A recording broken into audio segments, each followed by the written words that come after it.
Olá, meus caros, com muita alegria e honra que eu participo então desse congresso sobre o conservadorismo no Brasil, falando um pouco sobre uma questão que me parece extremamente importante no momento em que nós vivemos, né, nessa época em que nos encontramos, que é justamente a questão sobre o que é o homem, ou o que é o ser humano, como alguns preferem dizer. O que eu percebo é que, dentre as muitas questões que nós discutimos hoje em dia, a questão antropológica ela passa por uma confusão muito grande.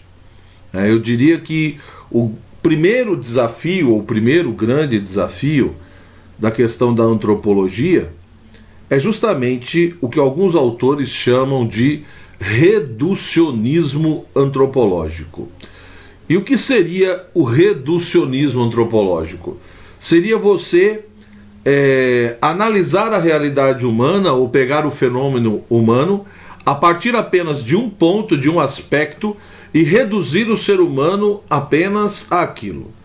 Então a ideia de que o ser humano é apenas corpo, ou o ser humano é apenas puro psiquismo, algo mental, ou o ser humano é simplesmente ou puramente um espírito, né, que não tem relação nenhuma com a matéria, mas ao contrário que estaria preso na matéria.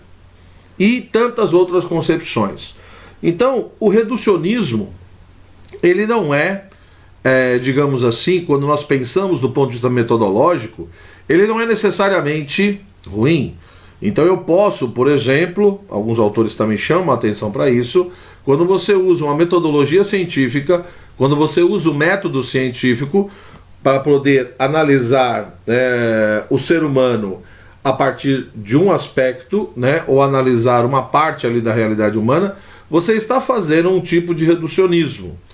Né? Ou seja, a ciência, para poder ser ciência, ela tem que realmente usar o seu método, tem que focar e ficar presa apenas a um aspecto da realidade humana.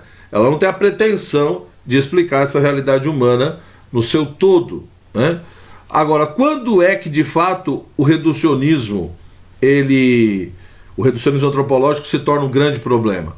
Quando não é apenas uma questão metodológica. Ou seja, se eu reduzo o ser humano a um aspecto para poder entender melhor aquele aspecto naquele momento, isso não é tão problemático, desde que eu deixe isso claro. O problema é quando eu faço o reducionismo metodológico e aí eu analiso aquele aspecto, eu compreendo aquele aspecto, mas ao mesmo tempo eu digo que o ser humano é apenas aquilo ali, que não existe nenhuma outra dimensão.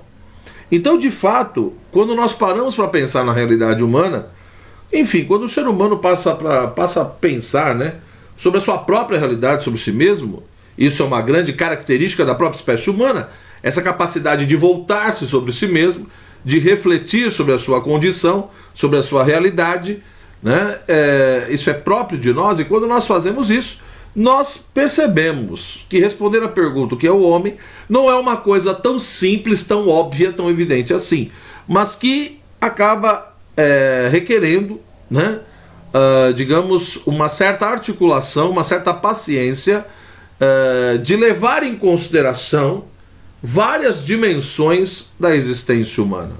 Né? Por isso que quando me perguntam qual é o tipo de filosofia ou qual é o tipo de teoria plausível, verdadeira, que realmente ajude a entender a realidade humana, eu digo no primeiro momento que o que é importante, o que é fundamental, é que seja qualquer filosofia do homem, né? Seja qualquer teoria sobre o ser humano, ela é respeitável ou ela passa a ser interessante na medida em que ela tem pelo menos a preocupação de explicar, de demonstrar a experiência humana na sua totalidade. E é urgente que nós façamos isso. Não só por causa da questão do reducionismo antropológico, que eu rapidamente aqui, enfim, procurei explicitar o que é, ou seja, há um tipo de reducionismo que é aceitável, mas há outro que é totalmente condenável e muito presente na sociedade atual, né? principalmente se nós vamos ver, além do reducionismo, nós temos uma segunda sombra muito forte sobre nós, que é o problema do materialismo, né? A concepção materialista do ser humano. Na realidade, refletir sobre a condição humana, sobre o fenômeno humano, é extremamente importante, primeiro porque no decorrer da história a gente percebe, de um lado, por exemplo, concepções de esquerda, né, profundamente totalitárias, que acabam muitas vezes manipulando, usando o ser humano para um suposto projeto revolucionário. Então o ser humano é visto simplesmente como meio, como algo a ser usado para que uma determinada revolução ou projeto de sociedade se realize. Então a gente vê isso claramente, né, nas concepções socialistas, comunistas, ou nas sociedades que existiram, né, e existem até hoje de cunho de esquerda, né? Então esse uso do ser humano, né, essa falta de consideração, né, de que o ser humano ele é um fim em si mesmo e que, portanto, o ser humano não é simplesmente uma coisa que eu posso usar, né, como meio e depois jogar fora. Então você tem sim uma agressão contra a realidade humana, até uma questão paradoxal aí, né, desde a Revolução Francesa, depois a questão do estabelecimento dos direitos humanos. Nunca se falou tanto sobre direitos humanos e nunca, digamos assim, a espécie humana ou a realidade humana foi tão desrespeitada. A dignidade e o valor humano não foi tão desrespeitado. Então, se por um lado se fala tanto de direitos humanos, por outro lado você vê, por exemplo, uma dificuldade enorme, né, de aceitar a dignidade humana, né, os direitos humanos de um feto, de um bebê. Então toda a problemática do aborto, por exemplo, né, da mesma forma a quantidade de guerras e atrocidades que ocorreram no século XX, né, não só a Segunda Guerra Mundial, onde milhares de pessoas foram massacradas, mas várias outras guerras, né, na África, na América, na própria Europa Central, etc. Você vê ali, muitas vezes, pessoas sendo massacradas, sendo utilizadas para determinados projetos de poder, projetos políticos, né? Então você tem filosofias de cunho totalitarista que usam o ser humano, que não respeitam a dignidade humana. E isso sociedades e filosofias de cunho, como eu disse, de esquerda, socialistas, comunistas, mas também as chamadas sociedades muitas vezes liberais, né, ou mais democráticas, onde as pessoas possuem determinadas liberdades, muitas vezes também ferem a dignidade humana, né, de uma outra forma, de uma outra perspectiva, mas muitas vezes também o ser humano é visto apenas como uma peça, né, dentro de uma estrutura de um sistema econômico, como se o ser humano servisse, existisse apenas para produzir, para gerar riqueza, para buscar essa riqueza e simplesmente consumir, como se não existissem princípios e valores que transcendesse tudo isso. Então é óbvio que a economia de mercado ela não é condenada por si mesmo, o fato dessa relação de oferta e procura e toda essa logística do mercado, né? Em si mesmo isso não é condenável. O problema é quando você, de novo, reduz a vida e a realidade humana a esse aspecto, a esse ponto, né? E vê o ser humano simplesmente como um produtor, um gerador de riqueza e um consumidor. E colocando como se o sentido da vida fosse apenas isso. Então, tanto num caso como no outro, me parece que muitas vezes a dignidade humana é profundamente ferida. E quando se fala do ser humano, repito, é importante refletir sobre isso, porque é muito fácil falar da humanidade no sentido geral. Mas essa humanidade em abstrato, que tem o seu valor, que tem a sua importância, e amar a humanidade em abstrato não é tão difícil. Eu posso fazer isso por intermédio de toda uma estratégia de retórica. Agora, eu quero ver você amar as pessoas, né, o homem, a mulher, de uma maneira muito concreta que participa da sua vida, que tem as suas qualidades, mas que também tem os seus defeitos, as suas dificuldades, né? Essa é a grande questão. É aí que está o grande X, né? O grande questionamento. Aquele eterno questionamento que muitas pessoas fazem, né? É fácil entrar muitas vezes num conflito, numa guerra, e decidir que os filhos dos outros irão àquele conflito, àquela guerra. Mas será que eu teria coragem de colocar o meu filho ali? E veja que esse questionamento, essa reflexão, não é no sentido de que o professor Joel é contra a guerra, não. É óbvio que eu sou contra a guerra no sentido de que a guerra sempre causa dor, sempre causa pânico, sempre causa pavor, sempre causa sofrimento, sempre tem muita perda. Mas é óbvio também que, infelizmente, às vezes, né, a guerra é necessária, às vezes não tem como você conseguir atingir a paz ou a justiça, a não ser contendo, né, determinadas pessoas e movimentos que são profundamente maléficos, e às vezes isso é possível, infelizmente, através da força. Então, às vezes é um mal necessário, tanto que vai surgir toda a discussão sobre o conceito de guerra justa, por exemplo, no decorrer da história. Mas finalizando esse primeiro ponto, repito que é urgente, de fato, refletir sobre a realidade humana. Nós precisamos parar para poder fugir desses totalitarismos, né? Seja de características mais socialistas, comunistas, seja de características às vezes mais liberais, né? e de cunho mais no sentido de uma sociedade de consumo, né? Onde tantos defendem, por exemplo, né, a ideia de que o mercado pode regular tudo, né? Ou seja, vamos liberar então a pornografia, vamos liberar as drogas, né? Vamos liberar a prostituição, a ideia também da venda de órgãos, porque o mercado regula tudo. Ou seja, tanto de um lado quanto do outro, repito, a dignidade humana corre risco, né? E a impressão que eu tenho é que, conforme o tempo foi passando, como diria, né, Santo Agostinho, lá no século IV, parece que o ser humano foi passando por um processo de esquecimento, um esquecimento de si. Parece com muitas pessoas que nós conversamos hoje em dia, e se você perguntar para essa pessoa o que significa ser humano, o que é o ser humano, acredito eu que muitas terão dificuldade de responder essa pergunta. Tanto que nós vemos, né, um fenômeno extremamente estranho, né? Ou seja, as pessoas se sensibilizarem profundamente, criarem movimentos, porque um animal, um cachorro, por exemplo, foi espancado e morto, mas ao mesmo tempo elas serem a favor do aborto, e elas não terem a mesma reação quando vê uma criança abandonada, morta ou assassinada, por exemplo. Então é óbvio que ninguém está defendendo aqui que um animal tem que ser torturado, judiado. Isso é uma coisa estúpida, né? Ou seja, quem faz esse tipo de coisa é pior que um animal. Ou seja, a razão dessa pessoa está profundamente débil, né? O grau de humanidade dela é altamente questionável. Agora, eu preciso ter claro, né, a ordem natural das coisas, a hierarquia, e a partir disso o grau de perfeição das coisas.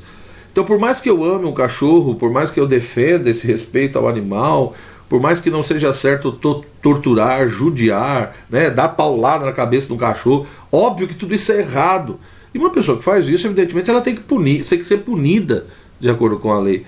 Mas as pessoas não ficarem tão chocadas com tudo isso e não terem esse mesmo choque quando é um ser humano que é desprezado, aviltado, né, que é profundamente ferido, isso mostra como que a ordem de valores e os princípios estão de ponta cabeça na nossa sociedade, né? Eu lembro uma vez quando me perguntaram, né, quando você ouve uma pergunta numa universidade, de um universitário que vem e faz a seguinte pergunta: por que um ser humano, um feto humano, uma criança humana, vale mais do que um golfinho?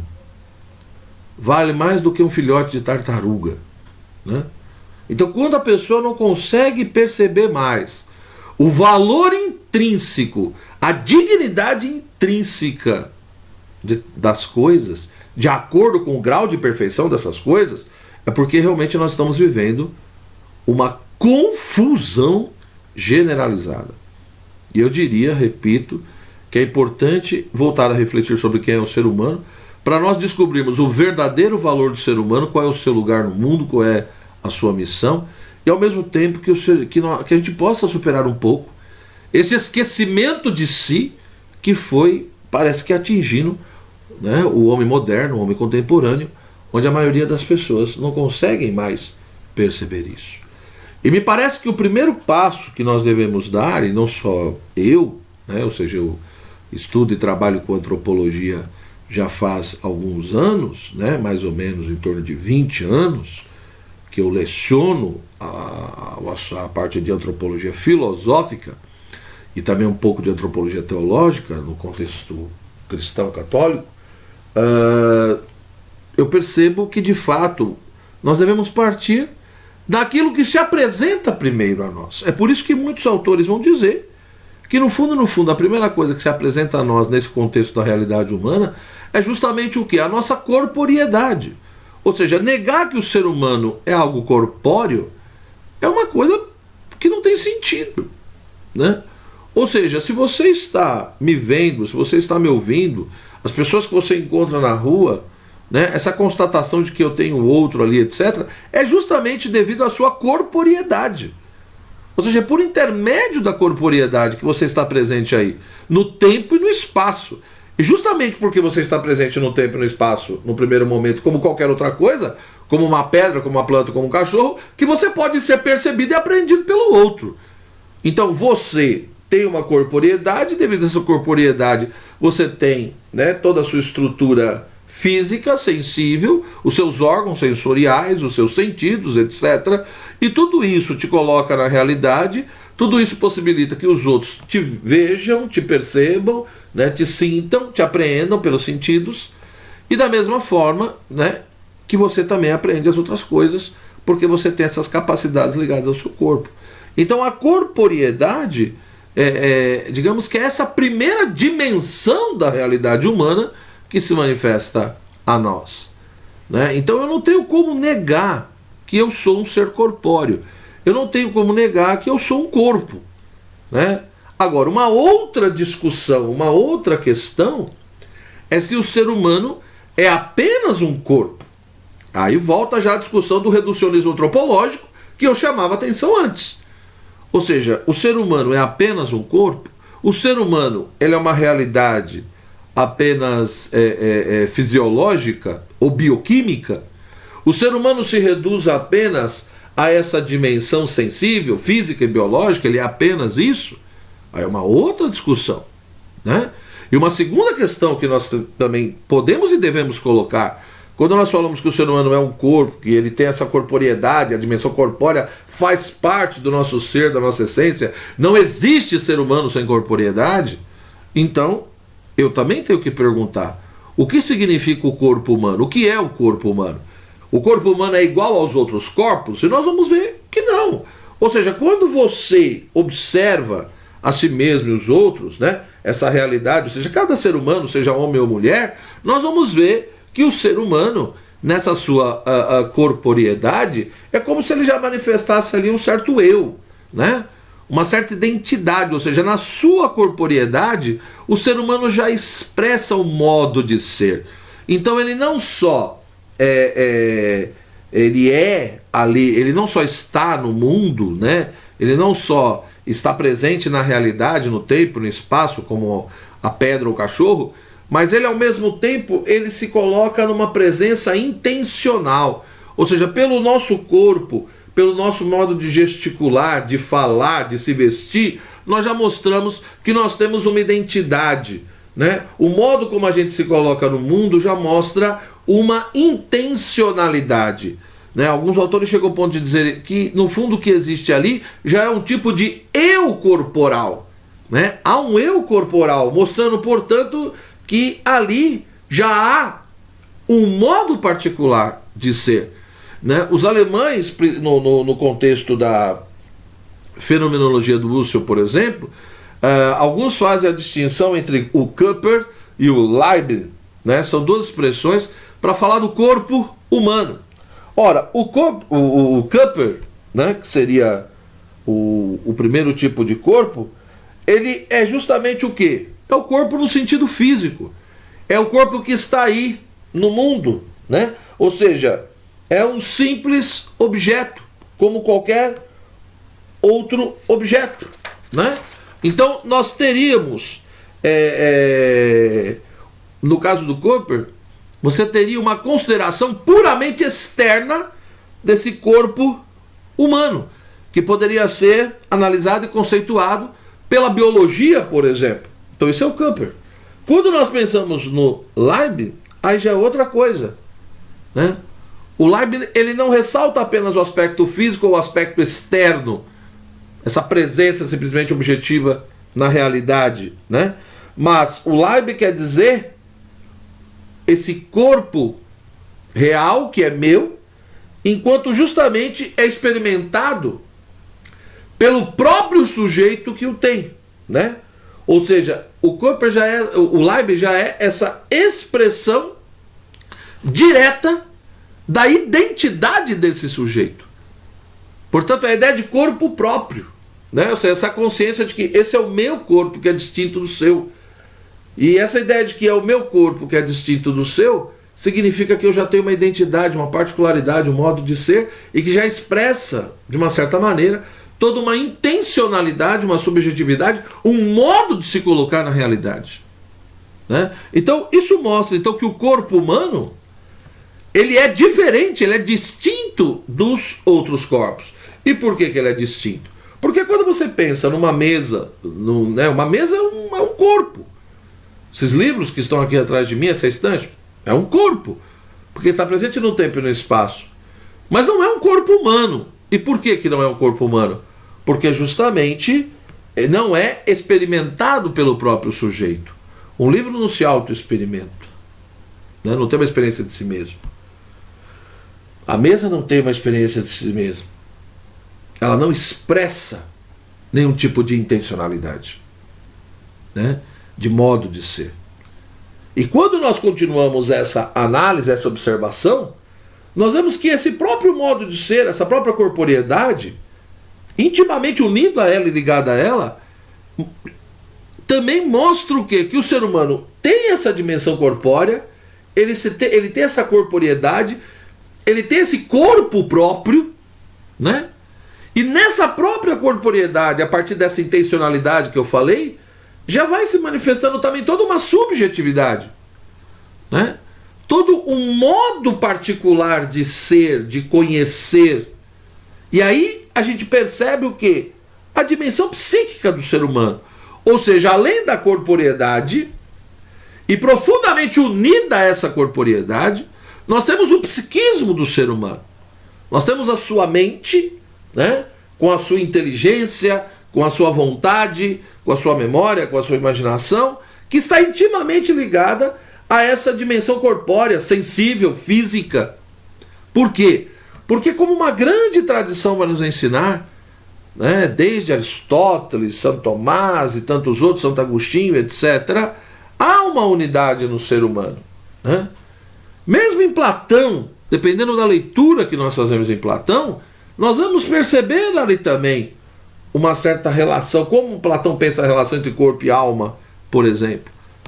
Então, na tradição, é muito comum falar que o ser humano é esse composto, né? Quando se pergunta o que é o homem, esse composto de corpo e alma, né?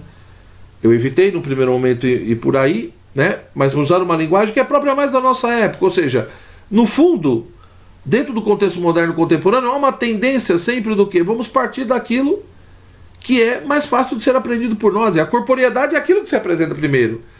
Mas quando nós analisamos e pensamos essa corporeidade, nós já vislumbramos, como eu disse, o psiquismo. Nós temos, por exemplo, uma nota característica do ser humano, quando nós comparamos o ser humano aos animais, por exemplo.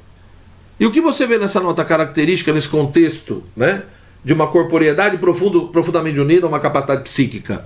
É justamente o quê? A interioridade. A interioridade é a grande nota característica da realidade humana, do modo humano de se expressar, de se colocar no mundo e de conhecer as coisas. Então, se por um lado eu posso dizer, como uma tradição, né, desde Aristóteles, enfim, chama a atenção para isso, por exemplo, quando eu falo em alma, alma é princípio de vida. Então, se alma, no sentido simples, é princípio de vida, então, por exemplo, sei lá, eu posso dizer que a planta tem alma, o cachorro tem alma, o ser humano tem alma. Isso não quer dizer que eles têm o mesmo tipo de alma. né? Eu posso dizer que a planta tem alma porque ela tem vida. O cachorro tem alma porque tem vida, o ser humano tem alma porque tem vida. Porém, o tipo de alma que está na planta é diferente do cachorro, porque ali há uma capacidade de se nutrir, de crescer, né? No cachorro eu tenho uma capacidade de se nutrir, de crescer, de reproduzir, de sentir, né? De conhecer sensivelmente as coisas. E o ser humano vai ter tudo isso. Mas além disso, ele vai ter, além da capacidade de se nutrir, de crescer, reproduzir, de sentir, né? De conhecer sensivelmente, o ser humano vai ter toda uma capacidade de pensar, ele vai ter toda uma capacidade intelectiva, ou seja, de ter um conhecimento racional, intelectual sobre as coisas. Então, isso mostra, segundo muitos autores, o quê? Tá bom, eu tenho ali os seres vivos, né? Esses três tipos, como eu disse, todos têm alma, mas não o mesmo tipo de alma. Por isso que muitos vão falar de uma alma vegetativa, de uma alma sensitiva e de uma alma racional ou intelectiva, no caso do ser humano, porque pressupõe toda uma capacidade de entendimento, né? Agora, o que é interessante, independente disso, quando você observa essa realidade humana, se você vai, por exemplo, no zoológico, e você vê ali, por exemplo, um gorila, um macaco, né? Ele é capaz de muitas coisas, de ser adestrado, de ser treinado, de expressar um conhecimento, né, de adquirir esse conhecimento. Muitos até hoje em dia, né, dizem essa capacidade de inteligência, mas o que é interessante é que isso é até um ponto, né? Ou seja, que ele é capaz de adquirir, né, conhecimento sensível, porque ele está observando, tem os sentidos funcionando, que ele é capaz de guardar determinadas coisas na sua memória, que ele seja capaz de reproduzir, né, de imitar, tudo isso é possível. Capacidade até de resolver problemas, por isso que muitos dizem que ele tem inteligência, né? Mas é uma inteligência totalmente ligada àquilo que realmente ele viu. Agora, o que eu não vejo? O que não é presente, por exemplo, no animal? É a vida interior, é a interioridade. Ou seja, você vê que a realidade daquele macaco está totalmente presa à exterioridade. Está totalmente focada na exterioridade. Ele não é capaz de ensimesmamento. Ele não é capaz de voltar-se sobre si mesmo. Essa é a grande questão. Então a questão não é, mas ele tem capacidade de conhecer ou não, ele tem uma certa capacidade de inteligência ou não. A grande questão é, ele pode até conhecer, ele pode até realizar o ato do conhecer, mas ele não consegue realizar um ato sobre o ato do conhecer. Esse voltar-se sobre si mesmo, esse ensimesmamento, esse cultivar uma vida interior, esse refugiar-se em si e sair do plano da exterioridade, nós não vemos isso na realidade dos outros animais, mas vemos isso na realidade do animal humano, né? E isso mostra então que o ser humano, por um lado, ele é capaz, né, de todo o conhecimento sensível devido aos seus sentidos, aos seus órgãos. Então ele tem todo o processo da sensação externa, depois da percepção interna, né? Mas além disso, o ser humano, além desse conhecimento sensível, ele é capaz de todo o conhecimento intelectual, e por intermédio desse conhecimento intelectual, ele faz raciocínios, ele elabora conceitos, ele emite juízos, né? E além de todo esse conhecimento intelectual, e nesse próprio processo do conhecimento intelectual, o ser humano é capaz de realizar algo que também é próprio dele, que é o processo de abstração. Por isso que o ser humano, ele não só conhece a coisa individual particular, ele não só conhece aquela árvore, aquela pessoa, aquele cachorro, mas o ser humano é capaz de ter o conhecimento da ideia, do conceito universal da árvore e do cachorro. Por quê? Porque ele é capaz de realizar todo o processo de abstração. Ou seja, todo conhecimento humano evidentemente passa, né, começa pelos sentidos, pelos órgãos sensoriais, onde ele vai ter essa sensação, né, ou seja, algo me atinge, algo age sobre mim, e já uma reação, né, todo um processo de excitação, reação, onde vai se gerando toda uma sensação, depois toda uma percepção, onde eu já tenho ali um todo organizado, né? E nesse processo de sensação e percepção desse todo organizado, eu vou recebendo um conjunto de informações, de dados provenientes pelos sentidos, né? Onde, além de todas as minhas capacidades, né, da sensação, da percepção e de toda essa estrutura sensível, o ser humano tem o seu intelecto, a sua inteligência passiva, que recebe essa espécie sensível, mas ao mesmo tempo ele vai agir sobre essa espécie sensível, que vai ser, né, dela vai se ter depois uma espécie inteligível. Não no sentido de que a sua inteligência ativa ela vai acrescentar algo ou vai inventar algo, mas a ideia de que em todas essas informações, né, advindas pelos sentidos, pelo processo de sensação e percepção, o dado material está totalmente presente, tudo essa imagem, né, essa espécie sensível depende totalmente ainda da matéria, mas ali já encontra-se não tudo em ato, mas muita coisa em potência, e portanto, por intermédio de toda a sua inteligência ativa, vai fazer com que aquilo que estava em potência de fato se transforme em ato, para que ele tenha o conhecimento real da coisa. E perceba que naquele particular, na medida em que eu vou distinguindo, né, o necessário do contingente, na medida em que eu vou distinguindo aquilo que é acidental daquilo que de fato é substancial e essencial, eu consigo então chegar a uma espécie inteligível, e nessa espécie inteligível, né, também depois chegar a um verbo mental, a um conceito universal. Então veja que é um trabalho conjunto, tanto dos sentidos quanto do intelecto, né? Há um trabalho conjunto. Então, por mais que a gente admita que haja um conhecimento sensível e intelectivo na realidade humana, no fundo, o conhecimento humano é um só, mas ele tem duas dimensões, o sensível e o inteligível. Mas o que é característico de tudo isso, né, que o ser humano ele é capaz de ter um conhecimento, né, do universal, dos conceitos, das ideias universais, e além disso, essa capacidade de interioridade e de ensimesmamento. E por quê? Porque no seu psiquismo, né, na sua estrutura, além da dimensão física, sensível, dos órgãos sensoriais, etc., unida a tudo isso, ele tem no seu psiquismo essa coisa de um intelecto passivo, né, que recebe ali elementos, mas também de um intelecto ativo que age sobre essa espécie sensível, gerando uma espécie inteligível, a partir dos princípios eternos que iluminam o próprio intelecto, né, os princípios lógicos, racionais, e portanto chega ao conceito universal, onde ele expressa a essência da coisa, o que ela é nela mesma, na sua intimidade, na sua estrutura íntima, coisa que os nossos sentidos não têm capacidade de fazer. Esse é o processo de abstração que o ser humano é capaz. E junto com isso, essa coisa do ensimesmamento, da vida interior. Então o ser humano de fato tem uma capacidade natural de buscar conhecer as coisas, de buscar conhecer a verdade, de não ficar preso só ao particular, mas conhecer realmente essa verdade universal e necessária. Mas além do intelecto, ele tem a vontade, né, que também é um apetite intelectivo. Ou seja, o ser humano tem uma faculdade, uma capacidade não só de conhecer, né, de conhecer sensivelmente e intelectualmente, mas ele também tem toda uma capacidade de querer.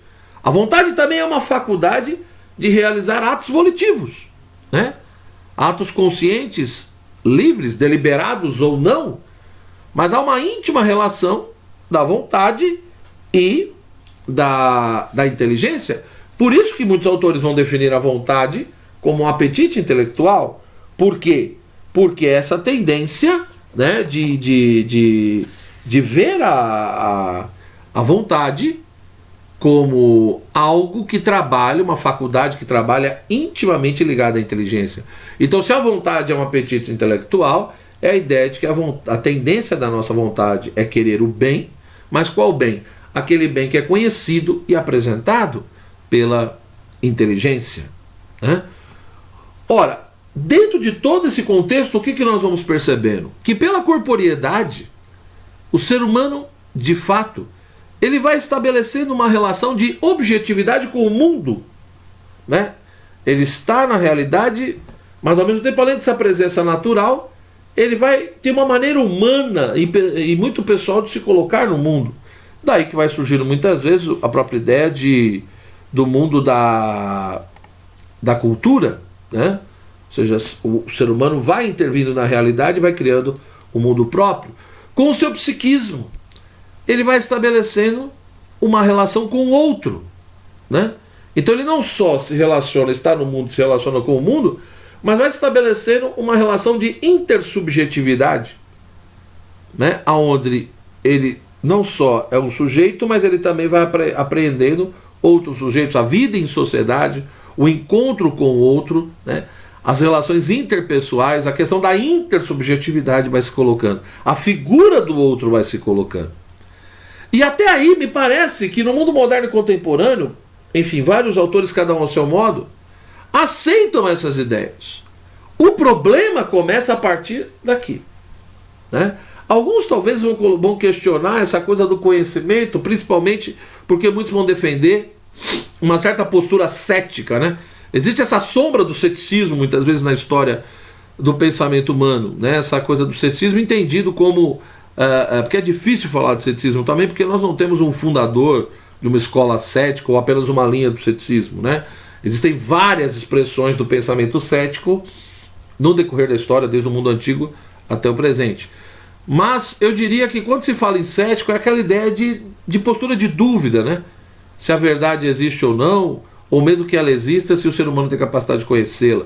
Então até que ponto o conhecimento humano realmente pode ser um conhecimento exato, totalmente objetivo, né? Sobre a realidade e sobre as coisas. Então nós temos realmente muitos questionamentos nesse sentido. Mas o que pega realmente é quando nós entramos num outro plano agora.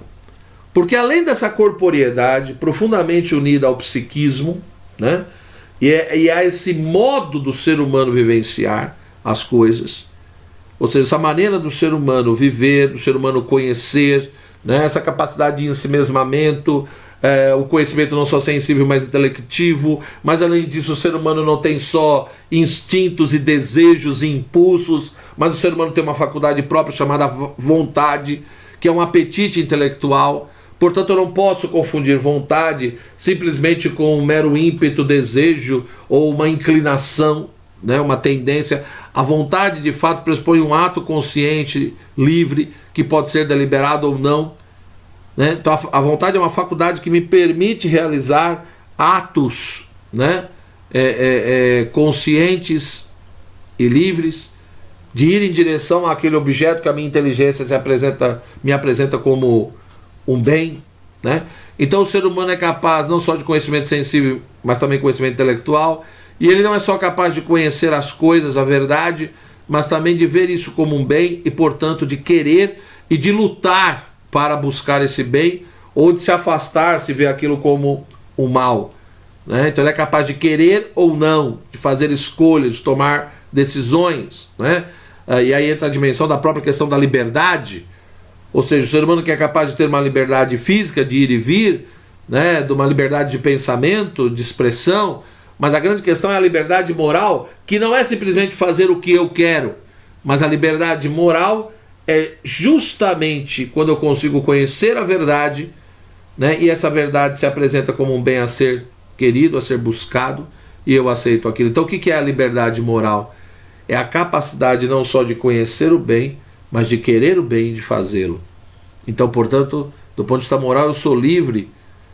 A liberdade está intimamente ligada à verdade e ao bem. Então, ser livre ou ter liberdade não é simplesmente fazer o que eu quero. Porque quando eu faço tudo o que eu quero e não sei dizer não para mim mesmo, mesmo quando seja uma coisa inconveniente e errada, eu não sou livre. O que existe aí é uma tirania do próprio eu. Então, isso é algo que de fato precisa ser voltado a ser pensado. Agora, repito, tudo isso me parece ainda que hoje em dia muitos ainda discutem e debatem esses assuntos e questões que eu coloquei até então. Mas aonde entra a grande polêmica? Quando você entra no terceiro plano, numa terceira categoria, que é a categoria do espírito, o conceito de espírito. Quando nós entramos nesse plano e nesse nível, a polêmica se estabelece, né? Por quê? Porque volta todo aquele reducionismo materialista que eu falei um pouquinho no começo, né? Há uma tendência muito forte de reduzir o ser humano a um fenômeno bioquímico, né? A simplesmente o aqui e ao agora, né? Há uma tendência materialista muito forte. Então, o conceito de espírito ou de realidade espiritual, ele passou a ser já muito questionado desde o século XVIII, né? Então, no movimento iluminista, seja na França ou na Alemanha, na Inglaterra, nós já encontramos autores questionando a existência de uma realidade espiritual e esse conceito de espírito, né? Muitos até usam o termo, a palavra espírito, mas a ideia do espírito como nada mais e nada menos como a evolução mais refinada da matéria, né? Ou seja, uma coisa meio tênue, né? Transparente, mas no fundo é a ideia de uma matéria sutil, né? Então no século XVIII você já tem esse questionamento.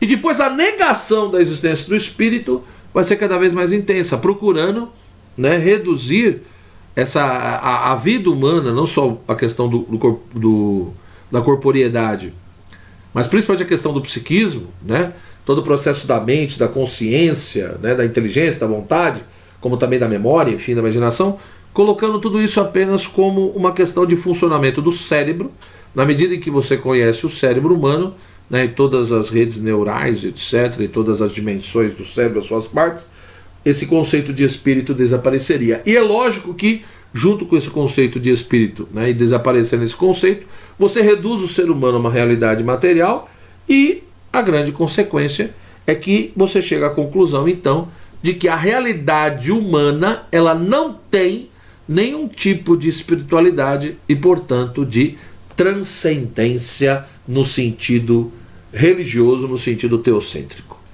Então, muitos, né, defendem, né, repito, no final do século XIX, principalmente no início do século XX, isso vai ser muito forte. Então nós vamos ter o materialismo marxista, né, essa ideia de interpretar e compreender a realidade humana, principalmente a partir das relações sociais. Então todos nós sabemos como o conceito de trabalho, né, a relação do homem com a realidade por intermédio de trabalho e a organização do sistema de produção é uma coisa tão importante dentro do pensamento de Marx, e como que ele interpreta de fato a realidade humana a partir disso, né? Então essa pergunta, o que é o homem, etc., nessa interpretação materialista no marxismo, né, se apoia no quê? Na convicção de que a matéria é a raiz última de toda a realidade, né? E em particular de toda a expressão humana. E no fundo é a ideia de que o homem é a expressão mais elevada da matéria evoluída ou evolutiva, tá certo? E para poder discutir tudo isso, quer dizer, o conceito de trabalho, o modo como se organiza o trabalho, ou seja, o modo como o homem se relaciona com a realidade, o modo como ele transforma a matéria por intermédio do trabalho, isso também acaba determinando o próprio ser e a própria identidade do ser humano. Mas é uma visão, repito, também materialista. A noção de espírito não tem sentido nenhum aqui. Muitos procuram mostrar que Marx, no fundo, ele pegou ali a dialética de Hegel, só que Hegel, a noção de espírito era fundamental, e no lugar do conceito de espírito, Marx teria colocado, né, o conceito de matéria. E tudo isso por uma influência muito forte, né, de um autor chamado Feuerbach. Então, Feuerbach, ele de fato faz uma mudança radical. Ele coloca que, no fundo, é o ser humano que criou a Deus, né? Só que o ser humano cria a Deus por vários motivos e depois esquece disso. E depois começa a achar que foi Deus que o criou, né? Então Feuerbach, no fundo, ele procura mostrar que toda a religião e toda a teologia, no fundo, não passa de antropologia. Então esse modo de pensar foi influenciando vários autores, dando origem ao materialismo marxista, mas também ao que muitos chamam de materialismo humanista, né? E o que seria esse materialismo humanista?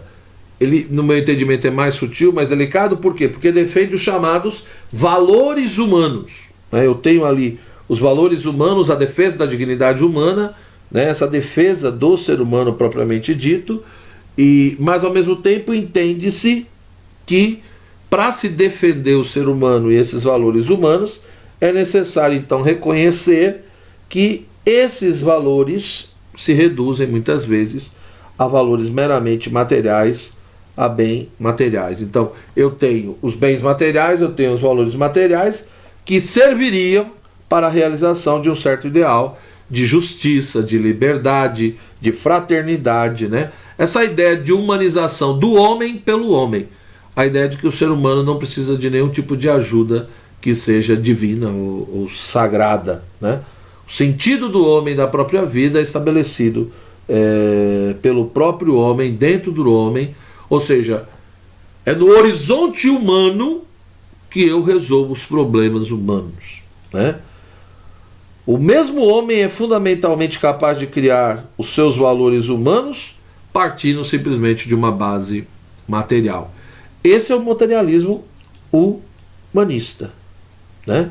Então, no fundo, quando nós pensamos na angústia humana, no sofrimento, na dor e em tantos problemas, a solução de tudo isso, ela virá de uma mera iniciativa humana. Então é o famoso humanismo sem Deus, né, que vai ser muito forte no século XX, enfim, autores como Sartre, né, e outros, Camus, etc. Como também nós temos, isso é muito comum na sociedade contemporânea, chamado materialismo do bem-estar econômico, né? E a gente pensa às vezes que o materialismo é uma coisa presente só nos regimes totalitários ou marxistas, comunistas, né? Porque teria o materialismo dialético e aquela coisa do materialismo histórico, mas nas sociedades do bem-estar econômico, ditas liberais ou capitalistas, também existe muitas vezes um materialismo do bem-estar econômico, que é o quê? Essa obsessão pelo dinheiro, pela riqueza, né? Essa obsessão excessiva, etc., pelo conforto, né? Então, no fundo, a gente vê muitas vezes numa sociedade liberal capitalista uma escravidão enorme, né? Do aqui e do agora, do prazer imediato, entendeu? Dessa coisa do prazer instantâneo o mais rápido possível. Ou seja, o ser humano que trabalha, produz um monte de coisa, né? Mas não consegue ir além disso. Ou seja, é reduzir o ser humano ao material no sentido da busca da riqueza, né? E desse prazer constante, dessa satisfação. Como se o sentido da vida se reduzisse a isso. Como também nós vamos ter o materialismo psicanalítico, que vai reduzir o ser humano ao fenômeno da libido, do desejo sexual. Enfim, o que a gente percebe é que esse tipo de mentalidade, querendo ou não, é extremamente forte na nossa sociedade. No mundo atual, no mundo contemporâneo, geralmente se fala muito do ser humano a partir disso. E é por isso que é importante fazer uma questão, quer dizer, mas esse reducionismo materialista, de fato, ele tem uma sustentação? Ele tem, digamos, uma verdade, um caráter lógico? Esses argumentos são tão fortes assim? O que eu faço então com o aspecto de espiritualidade e transcendência do ser humano? O conceito de espírito, porque pelo conceito de espírito ou de inteligência espiritual, como alguns autores da tradição preferem dizer, né, o ser humano não só vai ter uma relação pela corporeidade com o mundo, ele não só vai ter uma relação, né, com o outro na vida em sociedade, mas ele passa a ter uma relação com o absoluto. Por quê? Porque pela categoria de espírito ele é capaz de estabelecer essa questão da relação da transcendência e, portanto, buscar e atingir esse absoluto. Mas mesmo essa questão também foi questionada por muitos e pensada de diversas formas, né? O que é transcendência, né? Quando nós perguntamos o que é transcendência, nós temos que entender, no primeiro momento, que transcendência é o movimento com o qual o homem se supera continuamente a si mesmo. Então, de uma maneira simples, quer dizer, quando eu penso em transcendência, eu estou pensando justamente no movimento de superação, né? Ou seja, é o ser humano indo além de si mesmo. Então, nesse processo de superação de si mesmo, quando ele realiza esse ato, ele está fazendo um movimento de transcendência. Portanto, esse movimento de transcendência, ele tem uma direção, né? Ele tem uma direção, ele aponta para uma meta, que é o absoluto. E aí vem justamente essa questão, mas o que é o absoluto? Então nós vamos ter, por exemplo, muitos vão defender o que se chama de transcendência egocêntrica, né? E o que seria transcendência egocêntrica? É a superação do que o homem é atualmente. Então, ele é tal coisa hoje, e na medida em que ele vai superando a sua condição atual, e alcançando um estado superior de felicidade, ele estaria então realizando um movimento de transcendência e atingindo esse absoluto que seria a felicidade. Então essa seria a chamada transcendência egocêntrica, né? Ou seja, no fundo, o ser humano se encontra numa situação, supera essa situação, vai atingindo um estado superior de felicidade, portanto realiza um movimento de transcendência, e esse absoluto seria esse estado, essa felicidade sempre buscada, né? Outros vão defender a chamada transcendência filantrópica, né? Que seria o quê? O ser humano sair de si mesmo e procurar realizar um movimento de colaboração, de aperfeiçoamento da comunidade humana. Então, na medida em que a comunidade humana vai se aperfeiçoando, eu saindo de mim mesmo e colaborando para esse aperfeiçoamento da comunidade humana, eu estaria realizando a transcendência filantrópica, e que muitos defendem. Mas me parece que o que é mais lógico é o que muitos vão defender, de que no fundo, a verdadeira transcendência tem que ser uma transcendência teocêntrica. Por quê? Né? Por que a transcendência teocêntrica me parece a mais verdadeira? Porque o homem sai constantemente de si mesmo, ele rompe, ele ultrapassa os limites da própria realidade, né? Ele sai de si mesmo, ele rompe os limites da própria realidade. E por que ele faz isso? Porque ele se acha constitutivamente aberto ao absoluto e atraído por ele. E esse absoluto que atrai o homem é Deus. Mas baseado em quê? Né? Ou seja, o homem é a absoluta abertura ao ser em geral. O ser humano tem essa abertura ao ser em geral, né? O homem é espírito. Mas como que nós demonstramos isso? Como nós demonstramos isso? Ora, a partir do conjuntinho de perguntas, é capaz de nós percebermos então justamente essa espiritualidade da realidade humana e, portanto, essa coerência maior da transcendência teocêntrica, né? Primeira pergunta que nós devemos fazer é por que o homem não é um ente a mais entre outros entes? Ou seja, por que o ser humano não é simplesmente um ser entre outros seres, né? Porque ele é capaz daquilo que São Tomás dizia que é a reditio completa, né? A reflexão completa. Ou seja, o ser humano tem a reditio completa. Então ele não é um ser entre outros seres, porque ele tem algo muito próprio e específico, que é essa capacidade de fazer essa reditio completa, essa reflexão completa. E por que ele tem essa reflexão completa? Porque ele é capaz de fazer o movimento de abstração. Ele é capaz de abstrair as coisas. Ou seja, o ser humano é diferente porque ele é capaz da reflexão completa. E por que ele é capaz da reflexão completa? Porque ele é capaz de ensimesmamento, ele é capaz de fazer esse giro de 180 graus, ele não só realiza o ato de conhecer, mas ele realiza um ato sobre o ato de conhecer. Ele não só tem consciência, mas tem consciência de que tem consciência das próprias coisas. Ele tem consciência dessa capacidade de ter consciência. E além disso, ele é capaz de realizar a abstração. Ou seja, como eu já disse antes, ele não fica preso apenas às coisas particulares, mas ele é capaz de encontrar o universal a partir dessa apreensão sensível da coisa particular, né? E quando nós perguntamos qual é a essência dessa abstração, dessa faculdade de abstrair, qual é a essência do espírito humano, por que o homem é espiritual, né? Então, quando nós paramos para pensar sobre qual é a essência da faculdade de abstrair, e ao perguntar sobre qual é a essência da faculdade de abstrair, eu posso perguntar qual é a essência do espírito humano. Por quê? Porque a abstração, ela já mostra, né? O ser humano é capaz de abstração justamente porque ele não se reduz apenas a uma realidade corpórea, ele não tem apenas os sentidos externos ou a percepção interna, ele é capaz de um conhecimento intelectivo. Então, a própria abstração já é resultado do espírito. Se o ser humano não tivesse essa capacidade do espírito de pensar, de refletir, ele não seria capaz de fazer o processo de abstração. Ele ficaria preso simplesmente ao conhecimento particular, que é o que acontece com o cachorro, por exemplo. Ele não tem o conhecimento universal. Ele conhece aquele ladrão, mas ele não tem o conceito de ladrão, né?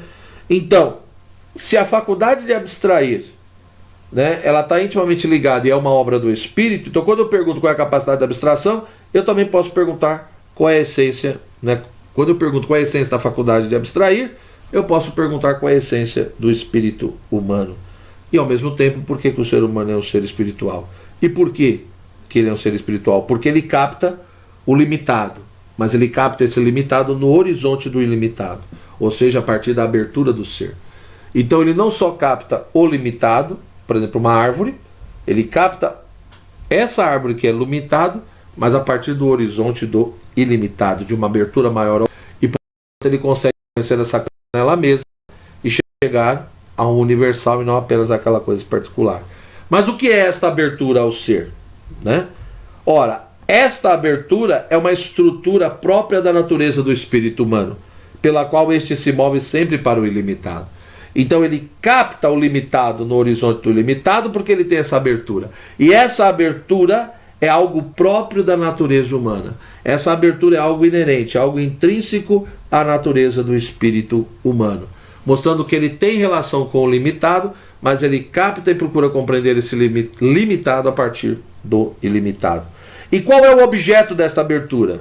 É justamente o ser ilimitado. E quem é o ser ilimitado? O ser absoluto. E o ser absoluto, né, é o nome que nós damos a Deus. Portanto, a abertura do homem para Deus é algo constitutivo no ser humano. Faz parte da constituição fundamental do ser humano. Isso mostra então que, por um lado, de fato, a morte ela se torna um drama para o ser humano, porque, de uma certa maneira, como muitos autores dizem, o ser humano é o único que morre, porque é o único que tem consciência de que está morrendo, né? Então, nesse sentido, é só o ser humano que morre. Quando você pensa nos outros seres, a matéria vai desgastando e definhando, mas eles não sofrem com esse processo. Então, muitos autores dizem, né, por exemplo, o cachorro não morre. Por quê? Porque ele não sabe e não tem consciência que está morrendo. O ser humano sabe que está se desgastando, envelhecendo e que está caminhando para a morte. Ele tem consciência do processo. Então, é essa consciência que me permite dizer que a morte faz parte da realidade humana. Enquanto de os outros seres, muitos dizem que melhor seria dizer que isso não é uma morte, mas é um desgaste, um definhamento da própria matéria. Então o ser humano tem consciência da própria morte, isso se torna um grande drama, né? Mas ao mesmo tempo o ser humano, ele também sabe, quando ele se pergunta o que é o homem. Ora, o homem é uma unidade substancial. O ser humano de fato é uma pessoa. Ele é uma substância individual de natureza racional, como diria Boécio, depois Santo Tomás e tanto outros. Então ele é uma substância, ou seja, porque tem uma existência própria, não é um acidente que existe em outra coisa. Então ele é uma substância que tem estrutura própria. E uma substância, uma unidade substancial. Por quê? Porque ele tem, por um lado, toda a dimensão corpórea, toda a dimensão psíquica e toda a dimensão espiritual, né? Mas o ser humano é uma unidade profunda, ou seja, uma realidade interfere na outra. A minha dimensão corpórea está profundamente unida à minha dimensão psíquica e espiritual.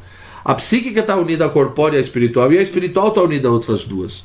Então, no fundo, quando eu olho a realidade humana, quando eu pergunto o que é o homem, volto àquilo que eu disse no início. Me parece que a resposta melhor, mais verdadeira, é aquela que tenta mostrar a experiência humana na sua totalidade. É aquela que procura olhar o ser humano no seu todo, que valoriza todos os aspectos. Então nós humanos temos várias dimensões. Quando eu reduzo o ser humano ao corpóreo, ao psíquico, ao espiritual ou qualquer outra coisa, eu estou mutilando o ser humano. E me parece que hoje em dia isso está acontecendo muito. E na medida que eu tenho uma concepção errada de ser humano, na medida que quando eu pergunto o que é o homem e eu tenho uma concepção errada disso, o que acontece? O que acontece é que eu tenho, por exemplo, uma visão da sociedade errada. Então, muitos propõem uma certa concepção de sociedade, muitos têm uma certa concepção política, porque tem uma antropologia equivocada por trás de tudo isso, né? Da mesma maneira, na educação e na pedagogia, muitas propostas pedagógicas e educacionais são furadas, estão fadadas ao fracasso. Por quê? Porque não respeita o ser humano naquilo que ele é nele mesmo, né? Então é lógico que o ser humano não é um ser que nasce pronto e acabado, mesmo quando a gente admita que ele tem uma natureza, uma essência, que ele seja uma unidade profunda, que ele seja pessoa, porque é uma unidade em todas essas dimensões, é um ser racional, mas também capaz de amar, de fazer escolhas, etc., né, de ter uma pessoalidade de fato. Mesmo com tudo isso, o ser humano também é um projeto a ser realizado, né? Ele parte daquilo que ele recebeu, e a partir disso que ele recebeu da tradição que outros humanos já fizeram, ele procura também dar a sua contribuição. Então, o que eu procurei fazer aqui, de uma maneira muito rápida, foi apenas chamar a atenção para alguns aspectos, para um assunto, para um tema que eu considero fundamental. Ou seja, nós humanos precisamos entender que no fundo, o ser humano, ele é uma pessoa, né?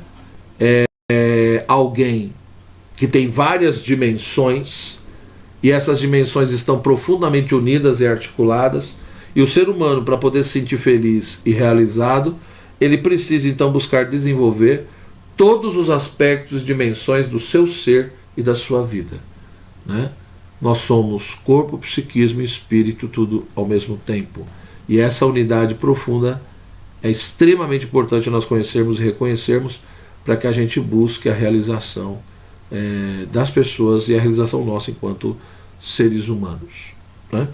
Então, óbvio que eu não tinha pretensão nenhuma de esgotar todo esse assunto, mas apresentar aqui alguns elementos, e espero, em outras oportunidades e ocasiões, que a gente possa aprofundar, né, muito mais essa reflexão sobre quem é o homem e, portanto, sobre essa questão da antropologia filosófica. Agradeço muito a sua atenção e espero que essa aula, essa reflexão, te ajude a buscar conhecer um pouco mais a nossa realidade de seres humanos. Um forte abraço, Deus te abençoe.